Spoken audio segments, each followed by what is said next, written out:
কখনো ভেবে দেখেছেন আপনার কথাবার্তাও কারো কমফোর্ট জোন হতে পারে? আপনার শব্দচয়নের কারণে কারো পুরো দিনটাই ভালো হয়ে যেতে পারে। আমরা সব কিছু নিয়ে খুব বেশি খুঁতখুঁতে কিংবা সচেতন হলেও নিজেদের কথাবার্তা নিয়ে খুব একটা ভাবি না। অথচ আমরা চাইলে শুধু আমাদের কথা দ্বারাই একটা মানুষকে আপন বানিয়ে ফেলতে পারি।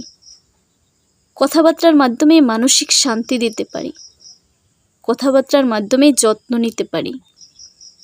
পৃথিবীর সব জড়িয়ে ধরা শারীরিক হয় না। আপনি কখনো কখনো একজন ক্লান্ত মানুষকে আপনার কথার উষ্ণ শব্দ দ্বারাও আগলে নিতে পারেন, জড়িয়ে ধরতে পারেন। যেখানে 5 মিনিট উষ্ণ শব্দে জড়িয়ে ধরে একটা মানুষের মুখে হাসি ফোটাতে পারি, সেখানে আমরা ভাবতে থাকি অন্য উপায়ে কিভাবে যত্ন নিয়ে কাউকে খুশি করা যায়। অথচ আমরা ভুলে যাই শব্দের যত্ন পৃথিবীর সবচেয়ে সুন্দর যত্ন।